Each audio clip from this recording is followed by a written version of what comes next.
the S.P.A.C.E project, so that stands for Supportive Environments for Physical and Social Activity, Healthy Ageing and Cognitive Health.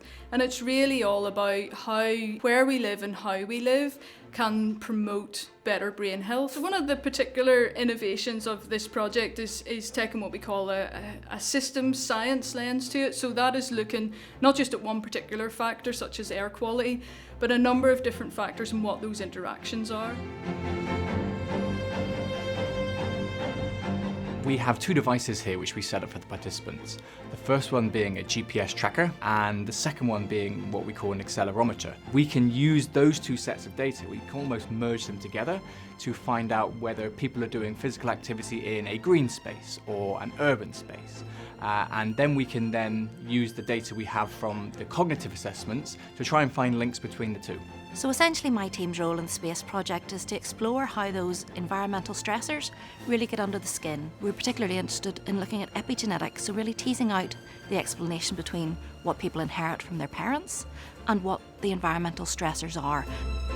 I'm responsible for work package 2, which is really linking environmental data to the NICLA longitudinal data set.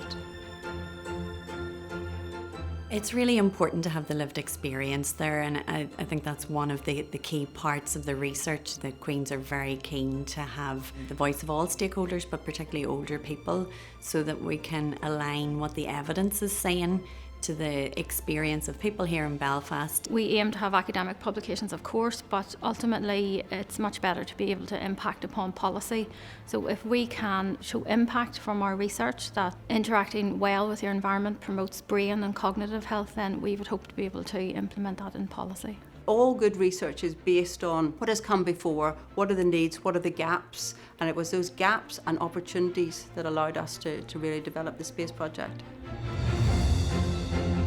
The population is ageing, but it's more important to add quality to extra years rather than to have sickness in the last years of your life. Really critical to have money available for this sort of research because it's what's providing the evidence base for future urban planning. This project wouldn't have been possible without the funding from the UKRI Healthy Ageing Challenge. It's really been fundamental to allow us to put together this ambitious 3-year programme of work.